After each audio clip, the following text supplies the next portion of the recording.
it's a wonderful illusion. I mean, lots of people in powerful positions would like to be there indefinitely, but there's something faintly ridiculous about Putin having these sort of thoughts. I mean, the fact is, he's mortal and he's not going to be able, as it were, to fundamentally change what he is. Um, I mean, I have attended seminars in the States, scientific seminars on aging, and there's a lot of experimentation going on to understand better the process, and these experiments conducted on this famous worm, C. elegans. And what scientists have achieved, I think, is with these experiments is that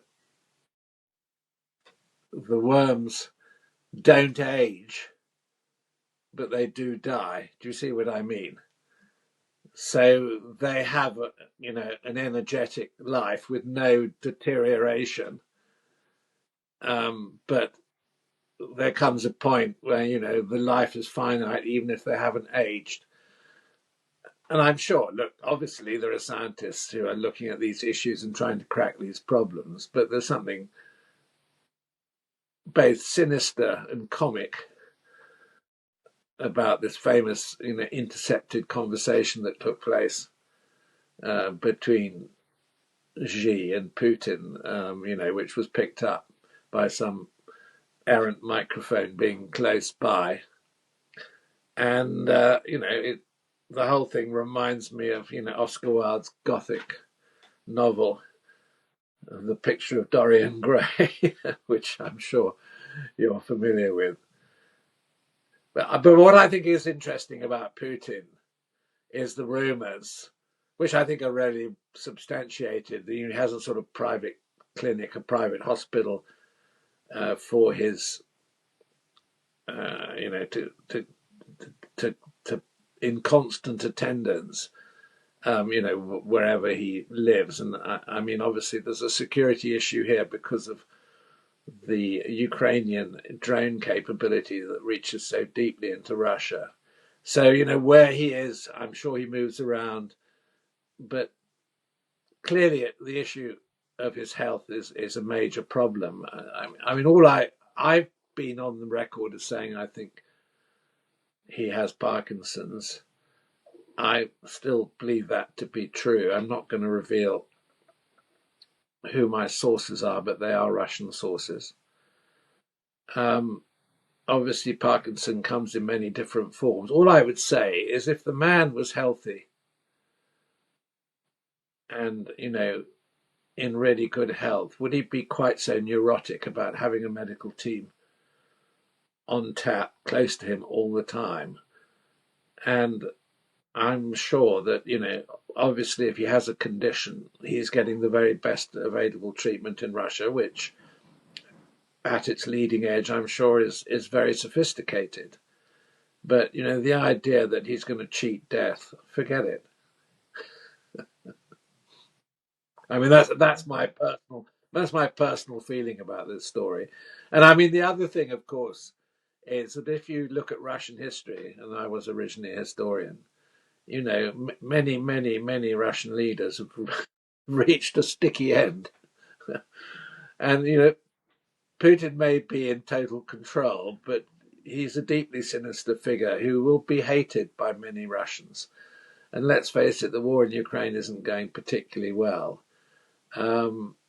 So there are a host of reasons why one could be skeptical about him being around indefinitely. There is this natural tendency to want to be healthy for longer. Of course, we want to be healthy for longer, and the aging process and these horrible diseases like dementia and cancer and cardiovascular diseases are looming on us the older we are. And so we want to fend that off. And I think that's very natural. And I think that's, as a scientist, that's something we should try to figure out a mechanism so we develop interventions. And, there's a long history of very rich and powerful people trying to cheat death. from Chinese emperors 2,000 years ago to Rockefeller, last century. So there's a very long history to it.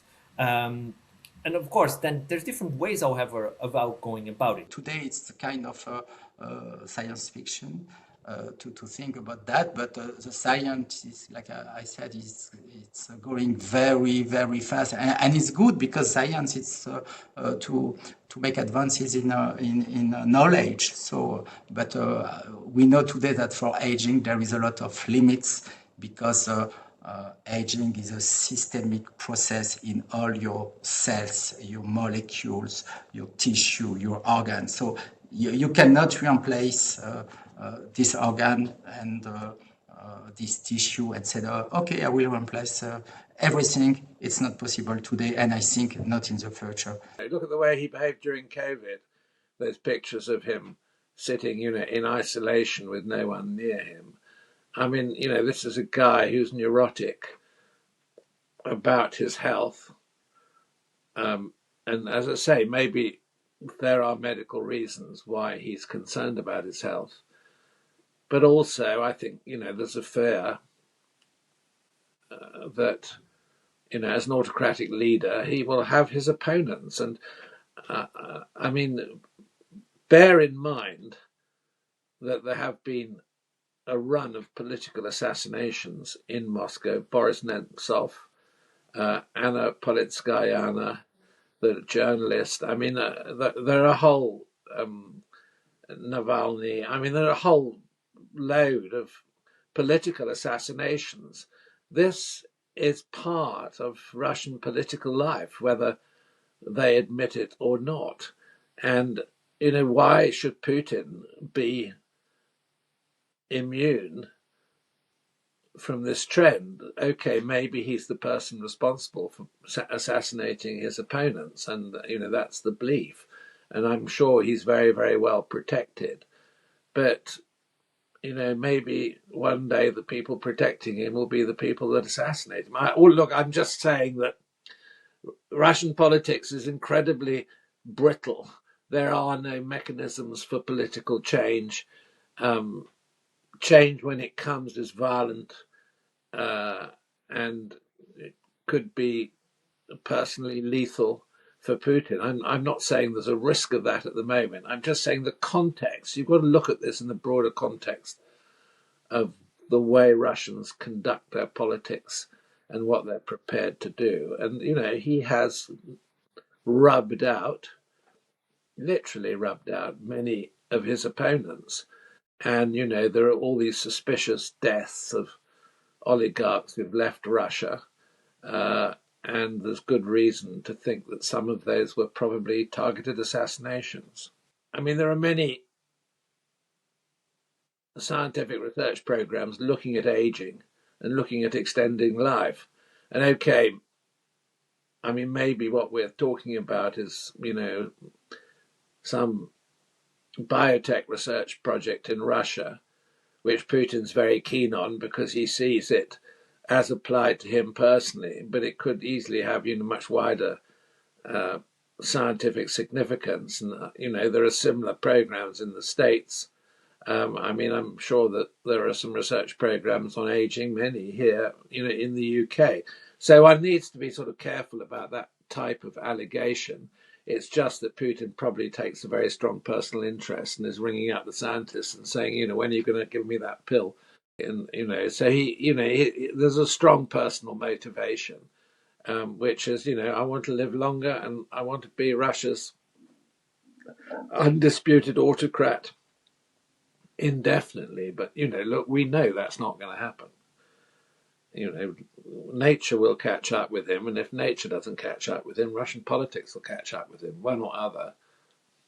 Experimentation on aging, I mean, has been conducted on these worms that are used, but I mean, I don't think anyone yet has cracked the problem as it applies to humans. I mean, maybe, you hear about all of these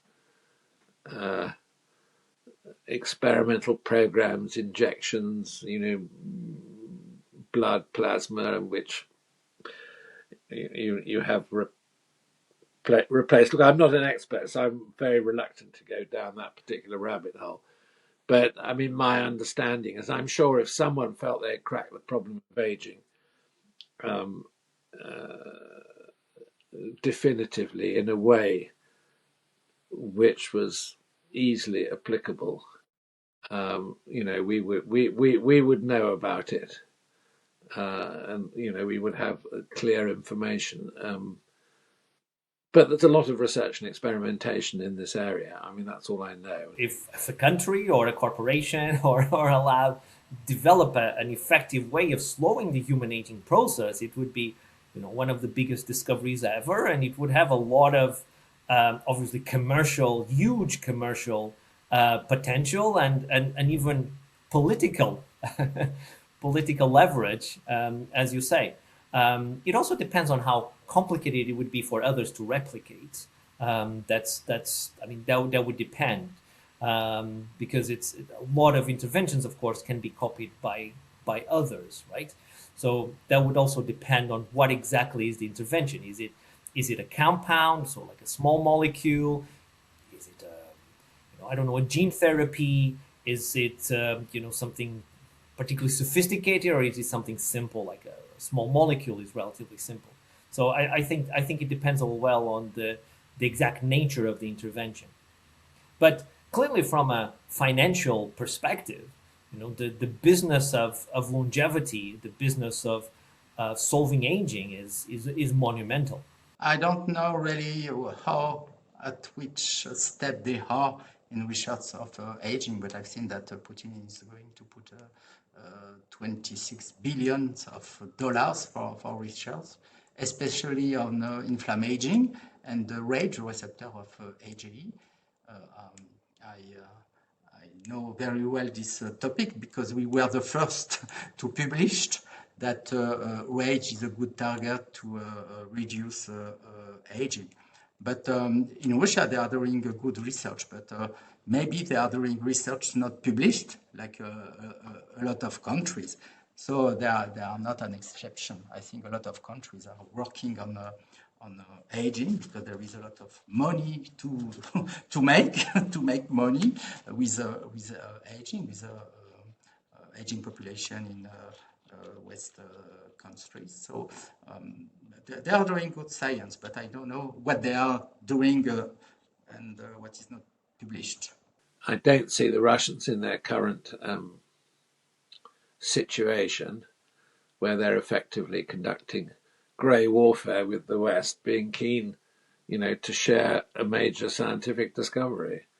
But maybe they're discussing it with the Chinese Academy of Sciences, and maybe the Chinese and the Russians are working on it together. And I mean, I think this is really, quite frankly, a bit of a joke. I mean, it's not a joke for autocrats like Putin and Xi, but come on, let's live in the real world. These guys are date stamped like everybody else. We just don't know what the date stamp is. But I think the sort of visuals are very important. They've got to look young, they've got to look vital. I think Putin's in a difficult place because of the risk from Ukrainian attack and drones. I'm pretty sure that in some instances, what we think is Putin is probably a body double. And they're very, very careful with his security. And when he makes a public appearance, it's really important that he doesn't show any symptoms of aging or illness. And there were those shots of him during a period of time where he clearly had problems with his left arm and his left leg, which I think are indicative of what I said about Parkinson's. But then we all know Parkinson's comes in many, many different forms. It can be very slow acting, and you can treat it. In other cases, it's galloping and it kills you. I'm not a medical expert, but I do know that. I've had several friends who've had Parkinson's, one in particular who died from it. And he was well for a while and then deteriorated fast. But I think the actual, what a person looks like, how he speaks in public, the image presented, particularly in Russia and China, where the position of a autocratic leader is so dominant. I mean, there'll be a whole group of people managing that and thinking about it. And I'm sure that he certainly has a body double as well, if not two. Who, when he's not speaking or being interviewed, but there's a camera shot, particularly if it's a slightly distant shot, it may well be someone other than him.